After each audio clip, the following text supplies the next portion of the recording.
नमस्कार मित्रों, गोलचक्र के YouTube चैनल पे एक बार फिर से आपका स्वागत है। मेरा नाम है नवीन कुमार। इंडियन पॉलिटी का क्लास रेगुलर चल रहा है। आपसे बार-बार मैं रिक्वेस्ट कर रहा हूं, ये जो क्लास चल रहा है कोई आम क्लास नहीं है। आपको ऐसा क्लास डिलीवर किया जा रहा है ताकि आप आसानी से नोट्स बना सकें।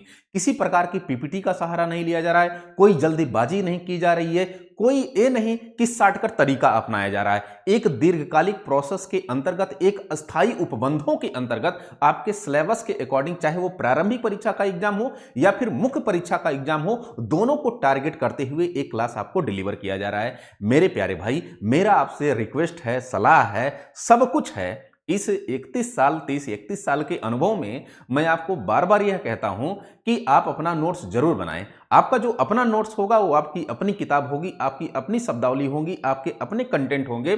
आपको अपडेट करने में आसानी होगी, आपको रिवीजन करने में आसानी होगी, नए फैक्ट को इंक्लूड करने में आसानी होगी। मेरा बार बार रिक्वेस्ट है कि नोट्स जरूर बनाएं। 4 महीने बाद अपने आप को कंफर्टेबल जोन में पाएंगे, खासकर पॉलिटी वाले सब्जेक्ट में। खैर, हमारा जो संवैधानिक विकास चल रहा था उसमें आज मतलब कि पूरे इतिहास इन द सेंस पूरे संवैधानिक विकास के इतिहास का सबसे इंपॉर्टेंट आज जो है अधिनियम चलने वाला है, जिसको हम जो है 1935 का भारत शासन अधिनियम कहते हैं। इसको मिनी संविधान भी कभी कभी कहते हैं। इसलिए संविधान जब बन रहा था तो ज्यादातर पार्ट हमारे जो है 1935 के भारत शासन अधिनियम से लिए गए। माना जाता है कि 2/3 मतलब कि लगभग 66 से 67% जो पार्ट हैं वो भारत शासन अधिनियम से लिए गए हैं, जिसके कारण इसको जो है मिनी कॉन्स्टिट्यूशन भी कहा जाता है। मिनी संविधान तो आप जो है 42वां संविधान संशोधन 1976 को भी कहते हैं। ठीक, खैर, आते हैं इसको पूरा डिटेल से एकदम बातचीत करते हैं। चाहे आपका प्रारंभिक परीक्षा का एग्जाम हो या फिर मुख्य परीक्षा का एग्जाम हो, किसी भी कंटेंट को लेकर के आपको कहीं और तलाशने की जरूरत ना पड़े। अभी समझना जरा, इससे पहले हमने बातचीत किया आपको 1919 के भारत शासन अधिनियम, जिसको मॉन्टेग्यू चेम्सफोर्ड सुधार भी कहा जाता है, और वहां पर क्यों लाए जाने की जरूरत पड़ी, इसमें क्या क्या प्रावधान थे, फिर इसमें क्या क्या कमियां थी, सबको समेट करके हमने आप तक जो है पहुंचने का काम किया। तो मुझे उम्मीद है कि आप लोगों को वो चीजें पसंद आ रही होंगी, और मुझे लग रहा है कि बच्चे नोट्स भी बना रहे हैं। काफी ज्यादा वॉचिंग आवर बहुत ज्यादा उस पर आ रहा है। बच्चे नोट्स बना रहे हैं, कम ही लोग देख रहे हैं लेकिन नोट्स वो बना रहे हैं। जो देख रहे हैं वो समझ रहे हैं इस गुणवत्ता को, इस एनालिसिस को, और इस दीर्घकालिक प्रोसेस को, इस अस्थायी उपबंधों को, कंटेंट को। तो चलते हैं 1935 के भारत शासन अधिनियम। समझना जरा, ये जो 1935 का भारत शासन अधिनियम है, इसके पीछे एक बैकग्राउंड है। मैं बार बार कहता हूं कि कोई भी टॉपिक पढ़ने से पहले उसके हिस्टोरिकल बैकग्राउंड को जरूर आप तलाशें। जितना हिस्टोरिकल बैकग्राउंड को आप तलाशेंगे उतना आप में कॉन्सेप्चुअल विकास होगा। तो फिर फैक्ट रटने में आपको आसानी होगी, है ना।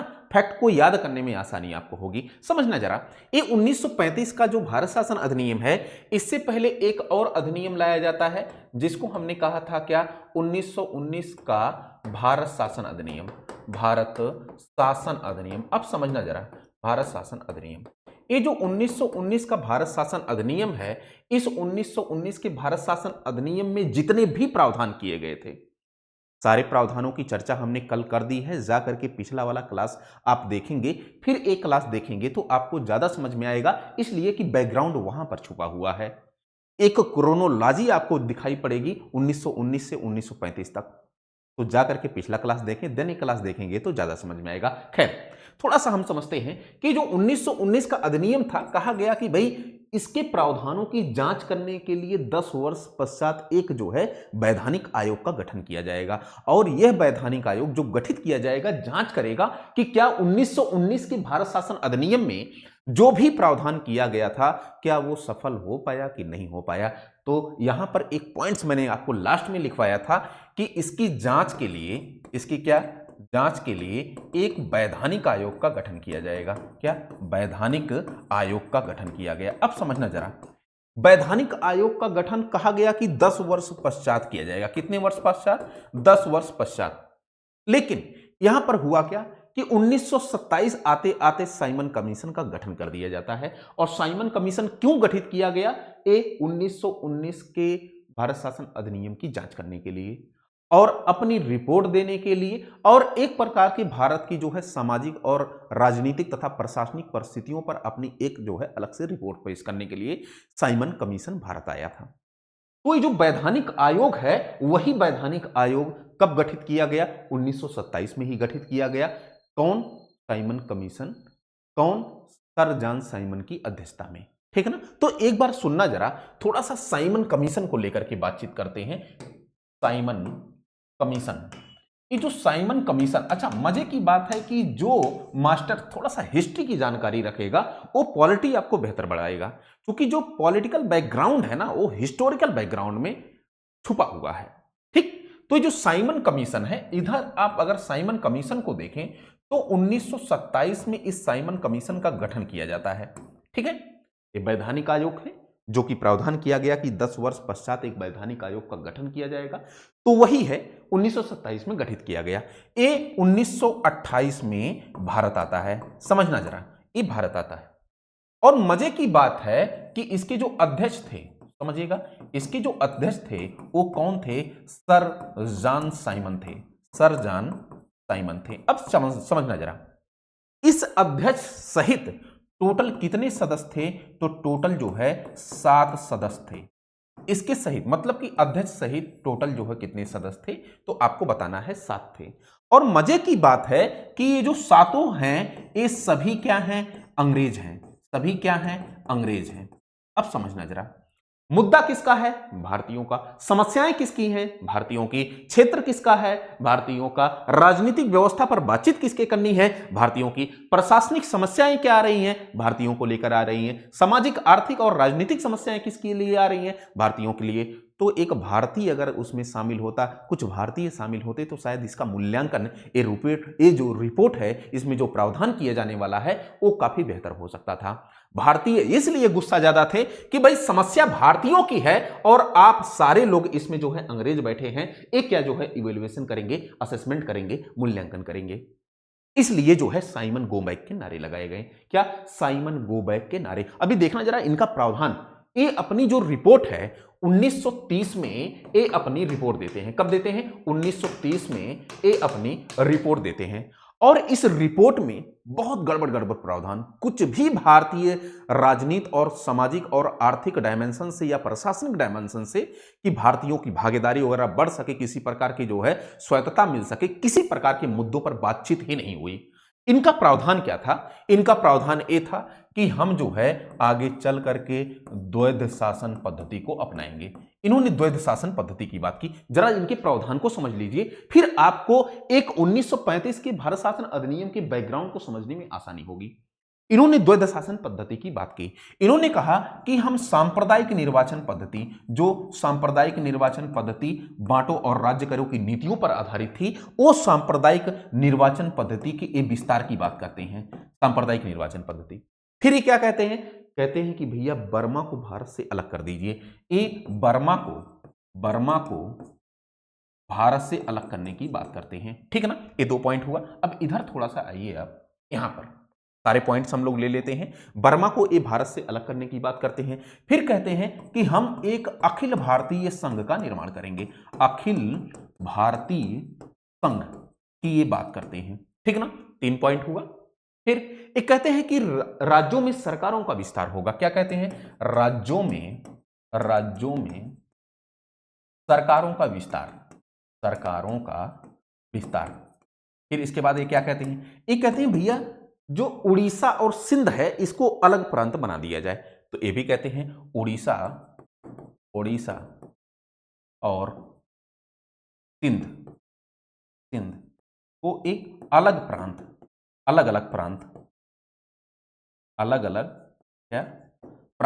बना दिया जाए। तो इतने ये प्रावधान करते हैं। अब यहां पर अगर आप देखेंगे तो ये प्रावधान करते हैं द्वैध शासन प्रणाली का, ये जो प्रावधान करते हैं सांप्रदायिक निर्वाचन प्रणाली का, ये जो प्रावधान करते हैं भारत से बर्मा को अलग करने का, अखिल भारतीय संघ का, ये सब जो है भारतीयों के डायमेंशन से बहुत हितकर नहीं था। द्वैध शासन पद्धति भी असफल रही। अखिल भारत, ये जो अपना सांप्रदायिक निर्वाचन प्रणाली बना रहे हैं, इसके माध्यम से बांटो और राज्य करो की नीतियों को एक बेस देने का काम कर रहे हैं। बर्मा को भारत से अलग करने का अर्थ यह है कि भारत के क्षेत्रों को छोटा करने का प्रयास किया जा रहा है। अखिल भारतीय संघ की बात कर रहे हैं, इसमें प्रांत और देशी रियासतों में जो है अच्छे से ठीक ठाक बनी ही नहीं है ना। तो जो अखिल भारतीय संघ है ये भी असफल रही। द्वैध शासन पद्धति, इसके असफल होने के पश्चात जो द्वैध शासन पद्धति है वो भी असफल रही। तो कुल मिलाजुला करके इनके जो प्रावधान हैं, इस प्रावधान का जो जिक्र कहां करते हैं, अपनी रिपोर्ट में करते हैं, 1930 में करते हैं। अब होता क्या है समझना जरा, थोड़ा सा एक कॉन्सेप्चुअलिटी तरीके से हम लोग बातचीत करेंगे तो आपको ज्यादा समझ में आएगा। आपको क्या होगा, ज्यादा समझ में आएगा। यहां पर देखना जरा, यहां पर देखिए। अब हुआ क्या कि इन्हीं की रिपोर्ट पर, ये जो 1930 में अपनी रिपोर्ट पेश करते हैं, इन्हीं की रिपोर्ट पर अब गोलमेज सम्मेलन बुलाया जाता है। मतलब कि जो साइमन कमीशन की रिपोर्ट आती है, इसी रिपोर्ट पर बातचीत करने के लिए राउंड टेबल कॉन्फ्रेंस बुलाया जाता है। कहां पर, लंदन में। लंदन में क्या बुलाया जाता है, गोलमेज सम्मेलन। और आपको हिस्ट्री में जब आप जाएंगे तो आपको हिस्ट्री में 3 प्रकार के गोलमेज सम्मेलन दिखाई पड़ेंगे। एक तो पहला गोलमेज सम्मेलन, एक दूसरा गोलमेज सम्मेलन, और एक जो है थर्ड गोलमेज सम्मेलन, मतलब तीसरा गोलमेज सम्मेलन।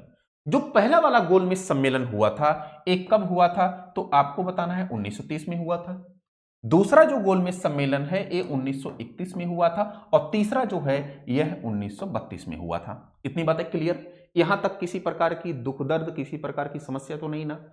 चलें आगे। अब समझना जरा, ये जो पहला, दूसरा, तीसरा गोलमेज सम्मेलन है, इसमें अंबेडकर साहब, एकदम ध्यान से सुनिएगा, इसमें अंबेडकर साहब और मोहम्मद अली जिन्ना, ये दोनों लोग, मोहम्मद अली जिन्ना, ये दोनों लोग तीनों गोलमेज सम्मेलनों में पार्टिसिपेट करते हैं। ये तीनों में, मतलब कि फर्स्ट में भी, सेकंड में भी, और आपका थर्ड में भी, है ना? सेकंड में भी, थर्ड में भी, फर्स्ट में भी, तीनों गोलमेज सम्मेलनों में अंबेडकर और जिन्ना पार्टिसिपेट करते हैं।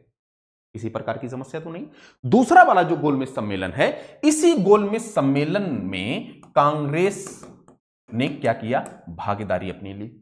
और कांग्रेस जो पार्टिसिपेट करती है वो किसके नेतृत्व में करती है, तो आपको बताना है कि साहब वो गांधी के नेतृत्व में करती है। किसके नेतृत्व में? गांधी जो है द्वितीय गोलमेज सम्मेलन में कांग्रेस का नेतृत्व करने के लिए इंग्लैंड जाते हैं, लंदन जाते हैं। और गांधी के साथ मजे की बात है कि कई और सदस्य, जैसे कि रंगास्वामी, कभी कभी पूछता है कि गांधी के साथ कौन गए थे, एक तो रंगास्वामी गए थे, घनश्याम दास बिड़ला का नाम सुना होगा, घनश्याम दास बिड़ला ये साहब गए थे। मदन मोहन मालवीय गए थे। कौन? मदन मोहन मालवीय, लिखना जरा, मदन मोहन मालवीय। और फिर कौन गए थे? और यहां पर आपको सरोजनी नायडू मिलेंगी। कौन मिलेंगी? तो इनको भी लिख लेना जरा, सरोजनी नायडू। मीराबेन को भी लिख लेना, मीराबेन।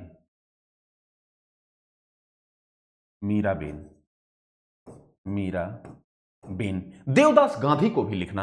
अब लिख रहे हैं तो सबको लिख लीजिए, देवदास गांधी।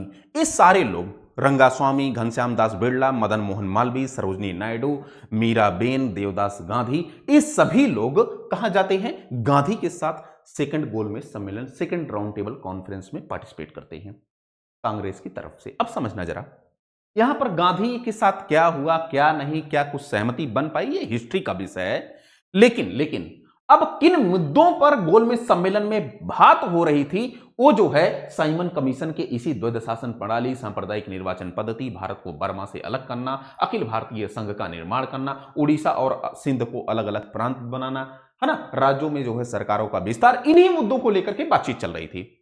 अब ये जो गोलमेज सम्मेलन है, पहला, दूसरा, तीसरा, इसी गोलमेज सम्मेलन की तीनों की एक संयुक्त रिपोर्ट आती है। एकदम ध्यान से सुनिएगा, इसी की क्या आती है, एक गोलमेज सम्मेलन की रिपोर्ट आती है। और इसी रिपोर्ट की जांच करने के लिए, किसकी? गोलमेज सम्मेलन। वहां पर लिखते हैं, ज्यादा आपको क्रोनोलॉजी के रूप में स्पष्टता रहेगी। अब यहां पर थोड़ा सा हम लोग आते हैं, यहां पर ऐसे कर लेते हैं, ठीक ना? अब यहां पर देखिए जरा भाई, ये जो गोलमेज तीनों सम्मेलन है, अब इस पर क्या जारी की जाएगी? रिपोर्ट जारी की जाएगी। कुछ न कुछ तो निष्कर्ष निकलेगा ना। जो निष्कर्ष निकलेगा, उसी निष्कर्ष पर जो रिपोर्ट जारी की गई, अब इसी रिपोर्टवा की जांच करने के लिए एक तो फिर जो है कमेटी बनाई जाती है। इस रिपोर्ट की जांच करने के लिए फिर एक कमेटी, और उस कमेटी को क्या कहते हैं? प्रवर समिति कहते हैं। एक प्रवर समिति गठित की जाती है, प्रवर समिति। और एक प्रवर समिति लॉर्ड लिनलिथगो की अध्यक्षता में, लॉर्ड लिनलिथगो, इसकी अध्यक्षता में गठित की जाती है। ये अध्यक्ष होता है लॉर्ड लिनलिथगो। कोई दिक्कत यहां तक? अब क्या हुआ कि लॉर्ड लिनलिथगो की अध्यक्षता में जो प्रवर समिति गठित की गई, किसकी रिपोर्ट जांच करने के लिए? तीनों गोलमेज सम्मेलनों में क्या कुछ निष्कर्ष उभर के आया, उसी रिपोर्ट की जांच करने के लिए। और फिर एक प्रवर समिति भी अपनी क्या पेश करेगी? रिपोर्ट पेश करेगी।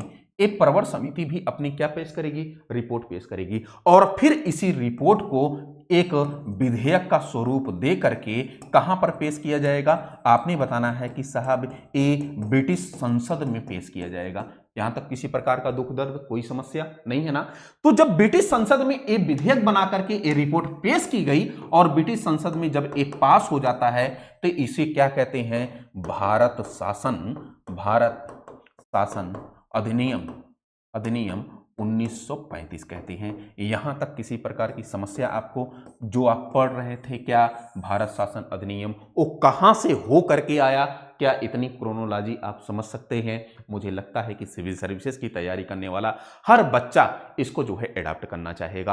तो ऐसे जैसे मास्टर ने आपको बताया वैसे ही आप एक काम करेंगे तो आपको ज्यादा से ज्यादा समझ में चीजें आएंगी। अब एक काम करना जरा, 1935 का भारत शासन अधिनियम ये आप लिख करके नीचे लिखना प्रावधान। अब प्रावधानों पे बातचीत करेंगे, फिर उसके बाद आएंगे हम लोग एक जो है उसके कुछ कमियां थी और फिर जो है लास्ट में हम आएंगे उसके निष्कर्षों पर और एक मेंस का क्वेश्चन देंगे, फिर अपने क्लास को एंड करेंगे। ठीक है ना? अब समझना जरा, 1935 1935 के भारत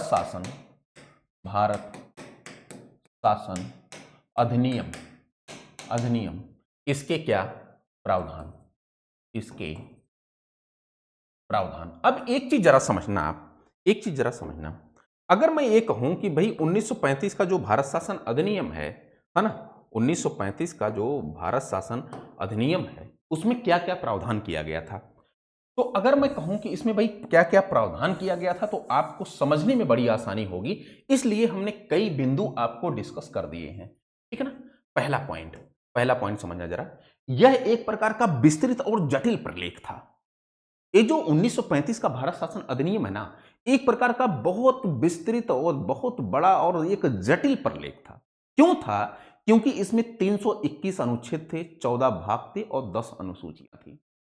लिखना जरा, एक एक बृहद और जटिल प्रलेख था, जटिल प्रलेख था। क्यों था? क्योंकि इसमें जो है 321 अनुच्छेद, 10 अनुसूची और 14 भाग थे। तो आपको पता होगा इतना सारा चीज, ये पहला पॉइंट आपको लिखना है, बहुत इंपॉर्टेंट है। अब अगर मैं कहूं कि इस जटिल और बृहद प्रलेख में संशोधन करना है, अच्छा ये भारत की रूपरेखा खींची जा रही है 1935 की अधिनियम के माध्यम से, तो अगर मैं आपसे यह कहता हूं कि साहब ये बताइए कि इसमें अगर संशोधन करना होगा तो कहां होगा, समस्या यही थी कि वो भारत में संशोधित नहीं हो सकता था। ये भारत की जो रूपरेखा है ये ब्रिटिश हाथों में केंद्रीकृत थी, मतलब कि ये पूरी सर्वोच्चता ब्रिटिश संसद अपने पास रखा था, ब्रिटिश सरकार अपने पास रखी थी। इस प्रकार के जो है 1935 के भारत शासन अधिनियम में अगर संशोधन हो सकता था तो केवल कहां हो सकता था? वो ब्रिटिश संसद में हो सकता था। तो यहां पर लिखना जरा, ब्रिटिश सर्वोच्चता, ब्रिटिश संसद की सर्वोच्चता, मतलब दूसरा जो आपका पॉइंट है वो लिखना आप, ब्रिटिश संसद की सर्वोच्चता, ब्रिटिश संसद की सर्वोच्चता। क्यों? कभी अभी हमने बताया कि अगर इसमें जो है संशोधन करना है, किसी प्रकार का सुधार करना है, किसी प्रकार का बदलाव करना है, तो वो कहां पर किया जा सकता है? केवल ब्रिटिश संसद में किया जाता है। यहां पर किसी प्रकार की तो समस्या नहीं ना, है ना? तो भाई भारत के रूपरेखा ये है ना 1935 का भारत शासन अधिनियम, और 1935 के भारत शासन अधिनियम की जो रूपरेखा है, भारत के भविष्य की रूपरेखा, वो भारत के भविष्य की रूपरेखा तो ब्रिटिश संसद में नहीं थे। कि जब वो चाहेगा तभी। तो यहां पर एक ब्रिटिश निरंकुशता भी आपको दिखाई पड़ेगी। जब आप मूल्यांकन करेंगे तब आपको ज्यादा समझ में आएगा, ठीक है ना, तब आपको लिखने में आसानी होगी। यहां पर आपको जो है एक प्रकार की समस्या दिखाई पड़ेगी कि कहीं न कहीं इस अधिनियम में ब्रिटिश निरंकुशता या ब्रिटिश केंद्रीयकरण की भावना आपको दिखाई पड़ रही होगी। नेक्स्ट पॉइंट आप लिखना जरा। नेक्स्ट पॉइंट क्या है? अखिल भारतीय संघ का निर्माण किया जाता है। क्या? अखिल भारतीय संघ। अब इसको समझना जरा। अखिल भारतीय संघ, अभी अभी मास्टर ने आपको बताया कि जो साइमन कमीशन ने जिन प्रावधानों को शामिल किया गया था उन प्रावधानों को डिस्कस किया गया गोलमेज सम्मेलन में, और वही कुछ प्रावधान आपको ज्यादातर 1935 के बैकग्राउंड में आपको प्रावधानों में दिखाई पड़ेंगे। अखिल भारतीय संघ मतलब कि जो भारत है उसको मिला करके, संपूर्ण भारत के क्षेत्रों को मिला करके एक अखिल भारतीय संघ बनाया जाएगा। एक गवर्नमेंट होगी, फिर उसको रेगुलेट किया जाएगा। राज्यों में अलग सरकारें होंगी, केंद्र स्तर पर अलग सरकार होगी, ब्रिटिश सरकार होगी, राज्यों में जो है चुनाव होंगे। ऐसा कुछ जो है प्रावधान किया गया। लेकिन यहां पर कहा गया कि संपूर्ण भारत, चाहे वो देशी रियासत हो या फिर प्रांत हो, वो सारे लोग मिलकर के एक भारत, एक अखिल भारत का निर्माण करेंगे। यहां पर देशी रियासतों ने शामिल होने से मना कर दिया। तो ये जो अखिल भारत का कॉन्सेप्ट है ये असफल रहा। यहां पर कैसे कि मतलब कि भाई देशी रियासतें ये मिलकर के और प्रांत मिलकर के, प्रांत और 6 चीफ कमिश्नरी क्षेत्र थे, उनको मिला करके अखिल भारतीय संघ का प्रावधान किया गया। लेकिन देशी रियासतों ने क्या किया? मना कर दिया। फिर जिसके कारण जो है ये क्या रहा? असफल रहा। क्या रहा भैया? असफल रहा। अभी समझना जरा, ये सब नहीं लिखना है, ठीक है ना, केवल लिखना है अखिल भारतीय संघ का प्रावधान। ये तो आप मूल्यांकन करते समय बताएंगे ना कि क्या इसका इंपैक्ट रहा, आगे चल करके निष्कर्ष क्या रहा, ठीक है ना, परिणाम क्या रहा, फिर समझना जरा। अब यहां पर एक चीज समझिए, हमने आपको बताया था, एक छोटा सा पॉइंट यहां पर ले लेते हैं, फिर उसके बाद नया बड़े पॉइंट पे हम लोग जिक्र करते हैं। लिख लीजिए जरा, बर्मा को भारत से अलग कर दिया गया। ऐसे लिखिए, बर्मा को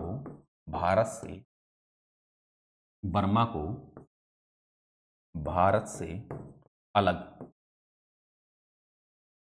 कर दिया गया। ये आपका नेक्स्ट पॉइंट। अब एक काम करना जरा, अब मास्टर थोड़ा सा नया पेज लेकर के आपको बहुत इंपॉर्टेंट चीज बताने वाला है। सारे इंपॉर्टेंट है, कोई भी अनइंपॉर्टेंट नहीं है, सारे इंपॉर्टेंट हैं, ठीक है ना। अब एक जो आपको बताना है हमको, वो है केंद्र में द्वैध शासन पद्धति की शुरुआत प्रांतों में। अच्छा, मजे की बात है कि जब नवीन सर आपको बताए थे 1919 का भारत शासन अधिनियम, तो इसमें आपको बताया गया था कि भाई सब प्रांतों में क्या लागू किया गया था? द्वैध शासन पद्धति। याद करिए, आरक्षित और हस्तांतरित विषयों को लेकर के, याद करिए लियोनिस कार्टिस को लेकर के, याद करिए उन जो है व्यवस्थापिकाओं को लेकर के, सारा कुछ डिस्कस किया गया था। तो ये जो प्रांतों में 1919 में द्वैध शासन पद्धति लागू की थी, अब यहां से प्रांतों में समाप्त कर दी जाती है 1935 वाले में। अब ये प्रांतों से हटा करके कहां पर लागू की जाती है? तो लिखना जरा, प्रांतों से द्वैध शासन पद्धति, द्वैध शासन पद्धति को समाप्त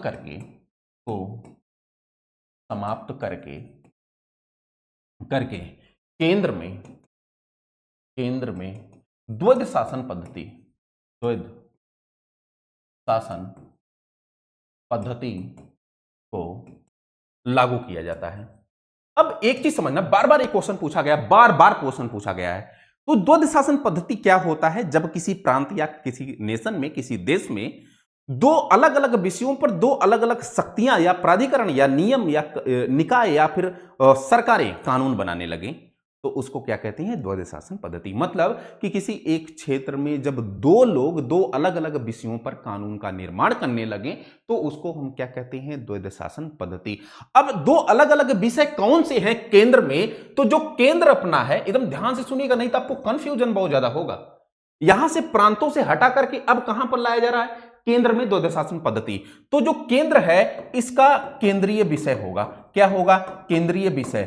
अब इस केंद्रीय विषयों को दो भागों में डिवाइड किया जाएगा। कौन कौन से? एक जो है आरक्षित विषय के रूप में, किस रूप में? एक आरक्षित विषय के रूप में, और दूसरा किस विषय के रूप में? तो आपको बताना है हस्तांतरित विषय के रूप में। अब समझना जरा, यहां पर आपको बहुत सतर्क होकर समझना है, ठीक है ना। आपको कंफ्यूजन, आप किताब भी पढ़ सकते थे, लेकिन मास्टर का क्लास आप क्यों देख रहे हैं? इसलिए ना कि कंफ्यूजन दूर हो, किसी प्रकार की आपको जो है समस्या ना हो। तो ये जो आरक्षित विषय है, इस आरक्षित केंद्र का विषय है, ध्यान में रखिएगा, प्रांतों से समाप्त हो गया है, एक केंद्र का विषय है। ये जो आरक्षित विषय है, इस पर कौन से विषय शामिल किए गए? तो आपको प्रतिरक्षा का विषय मिलेगा, आपको विदेश मामला का विषय मिलेगा, आपको जनजातीय मामला मिलेगा, जनजातीय मामला मिलेगा, आपको चर्च का मामला मिलेगा। यहां पर लिख लीजिए चर्च, मतलब प्रतिरक्षा, चर्च, विदेश और जनजातीय मामला एक किसके अंतर्गत रखा गया? तो आपको बताना है कि साहब ये आरक्षित विषय के अंतर्गत रखा गया। यहां तक किसी प्रकार की समस्या नहीं ना? अच्छा, इस आरक्षित विषय पर कानून कौन बनाएगा? तो आपको बनाता है गवर्नर जनरल। आपको बताना है कि गवर्नर जनरल यह क्या करेगा? इसके द्वारा एक तीन सदस्यों की कार्यकारी परिषद बनाई जाएगी। किताबों में नहीं दिया है, ध्यान से सुनिएगा। गवर्नर जनरल के द्वारा तीन जो है सदस्यों की एक कार्यकारी परिषद बनाई जाएगी। इन तीनों सदस्यों की नियुक्ति गवर्नर जनरल करेगा, ठीक है ना? ये गवर्नर जनरल क्या करता है? तीन कार्यकारी परिषद एक होती है और इनकी जो नियुक्ति होती है तीन सदस्यों की, एक गवर्नर जनरल करता है। एकदम ध्यान से सुनिएगा भैया, नहीं कंफ्यूज होंगे। अब क्या करता है कि जो गवर्नर जनरल है, एक कार्यकारी परिषद की सहायता से आरक्षित विषयों पर कानून का निर्माण करता है। इतनी बातें क्लियर? अब ये जो कार्यकारी परिषद है, एक गवर्नर जनरल के प्रति उत्तरदायी होगी। इसको भी आपको ध्यान में रखना। किसके प्रति उत्तरदायी होगी? गवर्नर जनरल के प्रति उत्तरदायी होगी। फिर सुनना जरा, गवर्नर जनरल कभी भी, गवर्नर जनरल या उसकी कार्यकारी परिषद जो कि आरक्षित विषयों पर कानून का निर्माण कर रही है, एक कभी भी व्यवस्थापिका के प्रति उत्तरदायी नहीं होगी। व्यवस्थापिका के प्रति उत्तरदायी नहीं होगी। इतना क्लियर? बस आपको यहां पर क्या याद रखना है कि जो आरक्षित विषय है उसमें प्रतिरक्षा, चर्च, विदेश मामला और जनजातीय मामला है। इस पर कानून का निर्माण गवर्नर जनरल और इसकी एक तीन कार्यकारी परिषद करेगी और यह जो है व्यवस्थापिका के प्रति उत्तरदायी नहीं होगी। ये आपको ध्यान में रखना है। यहां तक दुख दर्द नहीं है ना? चलें आगे, हस्तांतरित विषय। अब हस्तांतरित विषय पर आप आएंगे तो यहां पर तमाम विषय, जैसे डाक हो गया, तार हो गया, है ना, संचार मामला हो गया, ठीक है, जैसे जो है वाणिज्य का मामला हो गया, वाणिज्य का मामला, रेल का मामला हो गया, ये तमाम, उद्योग का मामला हो गया, तमाम मामला इसको जो है किसके अंतर्गत रखा गया था? तो आप बताना कि ये हस्तांतरित विषय के अंतर्गत रखा गया था। इस पर कानून का निर्माण कौन करेगा? तो इस पर कानून का निर्माण गवर्नर जनरल और मंत्रिमंडल। गवर्नर जनरल किसकी सहायता से करेगी? मंत्रिमंडल की सहायता से करेगी। और मजे की बात है कि ये जो गवर्नर जनरल और मंत्रिमंडल है, हस्तांतरित विषयों पर अगर कानून का निर्माण कर रही है तो यहां पर व्यवस्थापिका के प्रति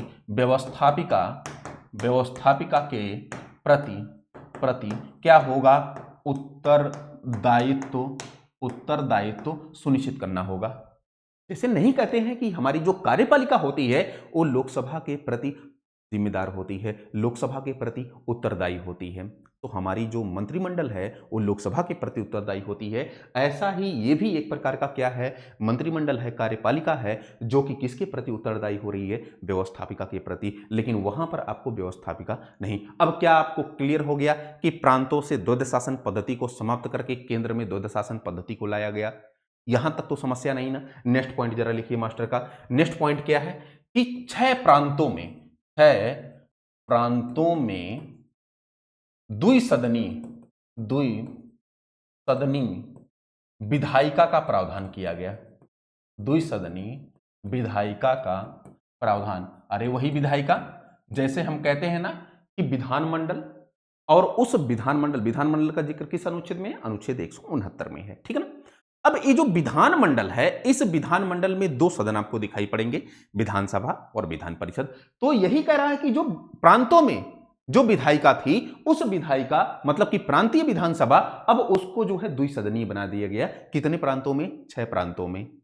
और इस 6 प्रांत का नाम आपसे बार बार क्वेश्चन पूछता है। कौन कौन से हैं? तो यहां पर लिखना जरा, बंगाल है, यहां पर लिखना जरा, मद्रास है, बंगाल, मद्रास, बंबई, बंगाल, मद्रास, बंबई। संयुक्त प्रांत को लिख लेना जरा, संयुक्त प्रांत। और फिर इसके बाद जो है आप एक प्रांत और लिखिएगा, बिहार। किसको? बिहार। और एक और बच रहा है, उसको आप असम कर लीजिए, ठीक है ना। तो बंगाल, बंबई, मद्रास, संयुक्त प्रांत, बिहार और असम, ये 6 प्रांत ऐसे हैं जहां पर द्विसदनीय विधायिका का क्या किया जाता है? प्रावधान किया जाता है। मेरे ख्याल से आपको समझ में आ रहा होगा धीरे धीरे। चलें आगे। अब एक काम करना जरा, नेक्स्ट जो आपका पॉइंट है बेहद इंपॉर्टेंट है। यहां पर शक्तियों का विभाजन किया जाता है। क्या किया जाता है? शक्तियों का विभाजन। अच्छा, प्रांतों से जैसे ही द्वैध शासन पद्धति को समाप्त किया जाता है, तो प्रांतों से द्वैध शासन पद्धति को समाप्त करके प्रांतीय स्वायत्तता की बात की जाती है। किसकी? पूछा गया है क्वेश्चन कि प्रांतीय स्वायत्तता किस जो है अधिनियम में प्रावधान किया गया था? 1935। लिख लेना जरा, प्रांतीय स्वायत्तता, प्रांतीय स्वायत्तता का प्रावधान किया गया, ठीक है ना। क्यों? क्योंकि प्रांतों से द्वैध शासन पद्धति को समाप्त कर दिया गया। उत्तरदायी शासन याद रखना 1919 के भारत शासन अधिनियम में, यहां पर प्रांतीय स्वायत्तता की बात हो रही है, ठीक है। चलें आगे। अब एक काम करना जरा, अब शक्तियों के विभाजन पर थोड़ा सा आ जाना। शक्तियों का विभाजन लिखना जरा, शक्तियों का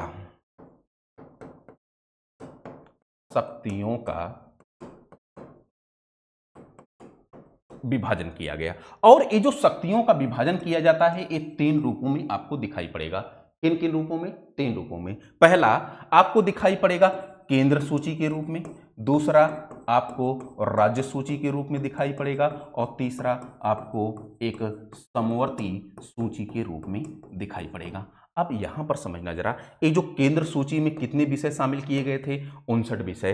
राज्य सूची में कितने विषय शामिल किए गए थे? 54 विषय। समवर्ती सूची में कितने विषय शामिल किए गए थे? 36 विषय। अब समझना जरा, केंद्र सूची पर अगर कोई कानून बनाएगा तो केंद्र कानून बनाएगी, राज्य सूची पर कोई कानून बनाएगा तो राज्य बनाएगा, समवर्ती सूची पर केंद्र और राज्य दोनों कानून बनाएंगे। लेकिन अगर, एकदम ध्यान से सुनिए, अगर केंद्र और राज्य के बीच समवर्ती सूची के विषयों को लेकर के किसी प्रकार का कंट्राडिक्शन उत्पन्न होता है, विवाद की स्थिति उत्पन्न होती है, तो उस पर केंद्र का कानून हावी होगा, केंद्र का कानून मान्य होगा। अब एक चीज समझना जरा, अगर मैं आपसे एक चीज यह कहूं कि ये बताइए साहब कि इस केंद्र सूची, राज्य सूची और समवर्ती सूची में कोई ऐसा विषय आ जाए जो तीनों सूचियों में ना हो, इस तीनों सूचियों में ना हो, तो उसको हम क्या कहते हैं? अवशिष्ट विषय कहते हैं। क्या कहते हैं बाबू?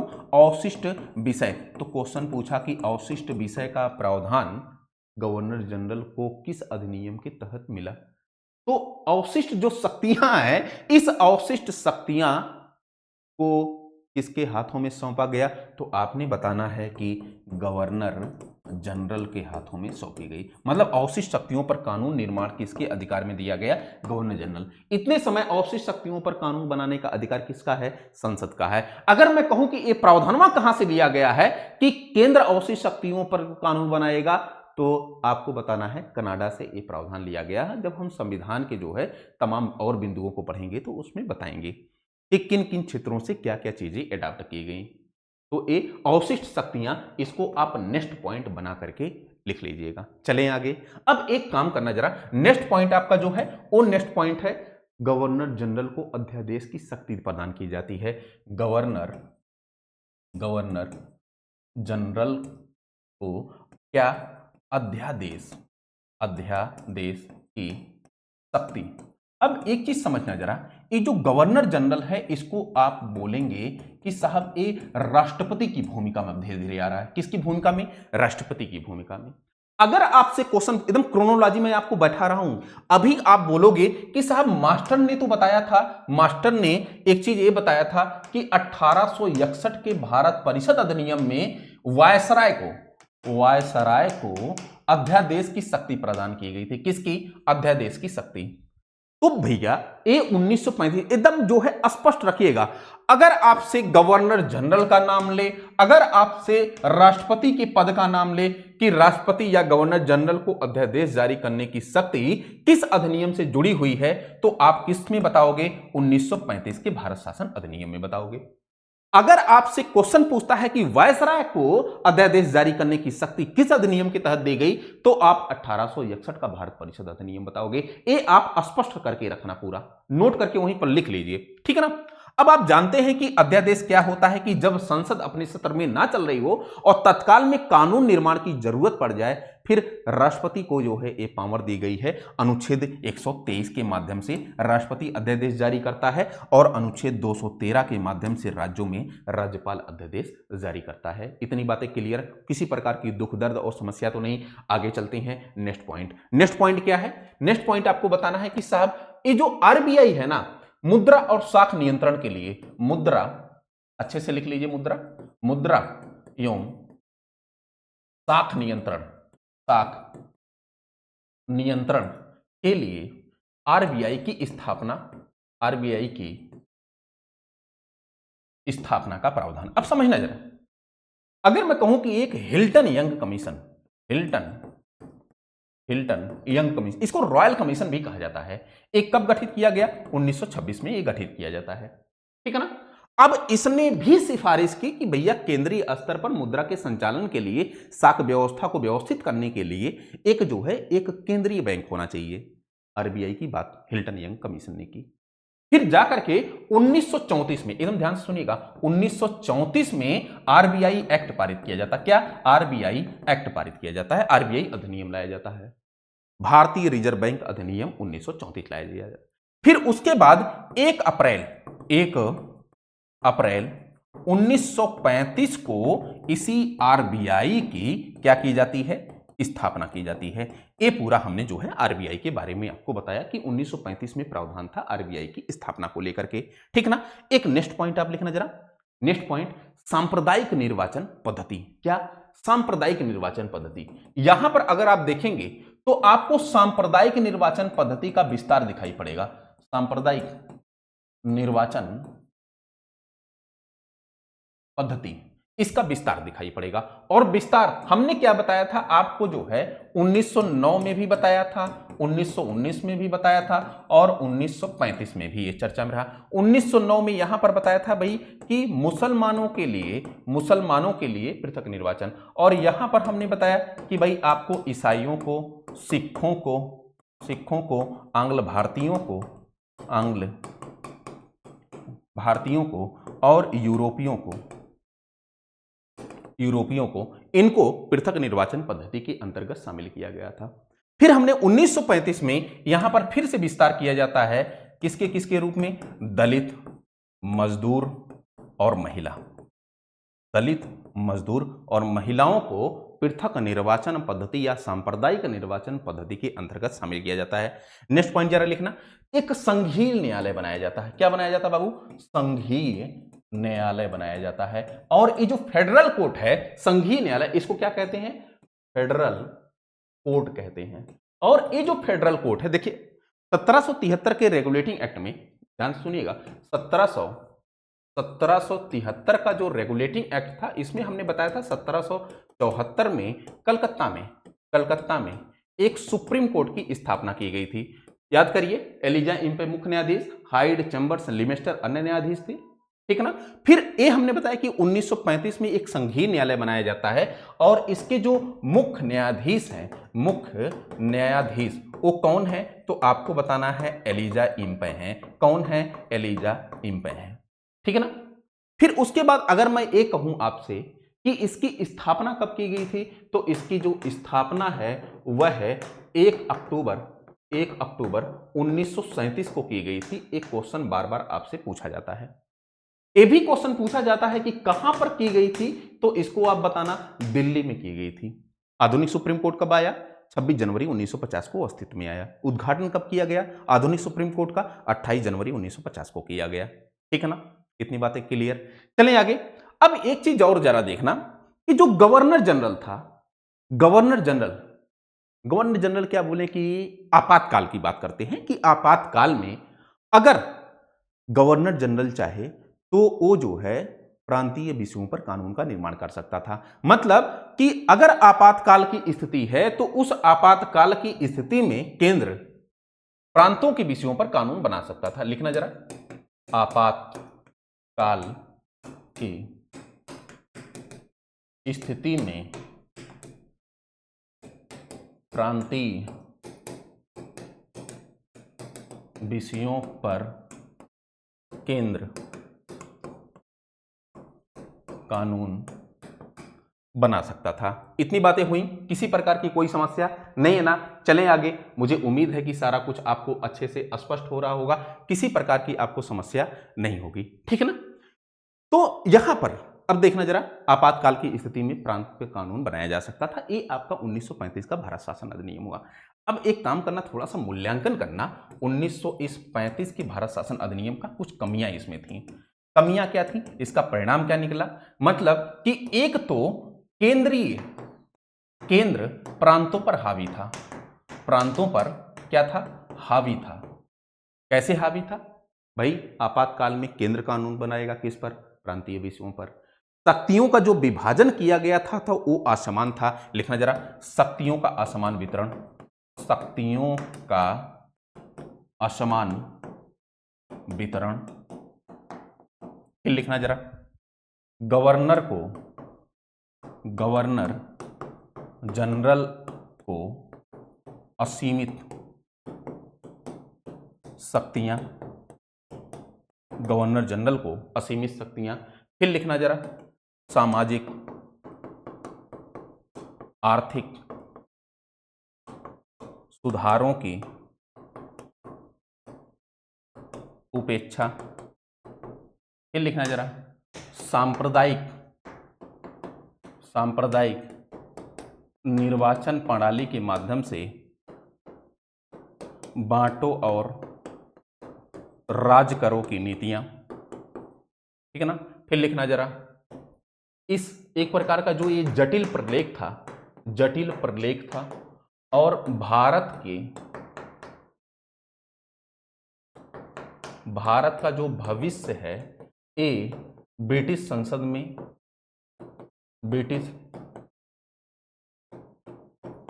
में इसका सुधार हो सकता, मतलब कि ब्रिटिश संसद की निरंकुशता, ऐसे लिख ली थी, ब्रिटिश संसद की निरंकुशता, ठीक है ना। तो ये कुछ पॉइंट्स हैं जिनको लोकतांत्रिक स्वरूप का अभाव लिख लीजिए।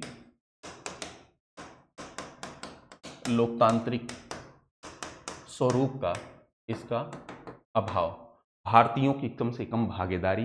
तो इन सब मुद्दों को लेकर के आप एक ड्रॉबैक दिखा सकते हैं कि 1935 के अधिनियम, भारत शासन अधिनियम में तमाम कुछ कमियां थी।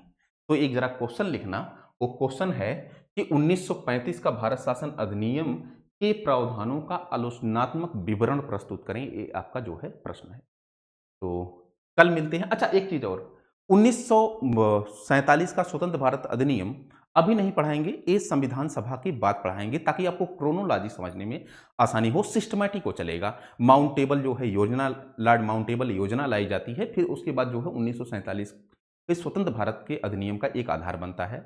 तो ये संविधान सभा को पढ़ा करके देन पढ़ाएंगे तो आपको ज़्यादा समझ में आएगा। आज के लिए फिलहाल इतना ही करते हैं, कल मिलते हैं संविधान सभा के साथ। थैंक यू सो मच, शुक्रिया।